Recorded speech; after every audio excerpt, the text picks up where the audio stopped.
Free gift লাগিব নেকি ৰাইজ? যদিহে লাগে তেতিয়াহ'লে যাওঁ বলক আমি গোলাঘাটৰ বেঙেনা খোৱাৰ ধুবি চাৰিআলিতে থকা ছেভেন্থ হেভেনলৈ। মই আজি ইয়াতে আহি গম পালো যে ছেভেন্থ হেভেনখন 1 year কমপ্লিট হ'ব 2 ফেব্ৰুৱাৰী তাৰিখে। আৰু তেওঁলোকে 1 year এনিভাৰ্চাৰী দিনাখন আপোনালোকক প্ৰত্যেকটো আইটেমতে 20% কে অফ দিব।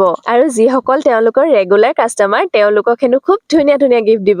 আৰু আপোনালোকে ইয়াতে কেকৰ ভেৰাইটি দেখিলেই নহয়, মই মানে আচৰিত, ইমানেই টেষ্টি কেক আৰু দামো বেছি নহয় জানেনে। আৰু মই কিবা এটা অৰ্ডাৰ দি বহি থাকোঁতে চাইডতে দেখিলো যে মাত্ৰ 7 মিনিটৰ ভিতৰতে তেওঁলোকে লাইভ কিটচেনত আপোনালোকৰ মুখৰ আগত ফ্ৰেছ কেক বনাই দিব পাৰে। চাওকচোন, মই চাই থকাতে থাকিলো, মোৰ সন্মুখতে ইমান জল্দি দুটাকৈ কেক বনাই দিলে। আৰু কি জানেনে, আপোনালোকে যিকোনো ইভেন্টৰ কাৰণে ইয়াতে কাষ্টমাইজ কেকো বনাব পাৰিব। আৰু তেওঁলোকৰ কাপ কেকছৰ ষ্টাৰ্টিং প্ৰাইচ হৈছে 32 ৰুপিছৰ পৰা। আৰু মই অৰ্ডাৰ দিছিলোহে, ইমান কম সময়তে মোৰ মেইন কৰ্চ আহি পালেহি।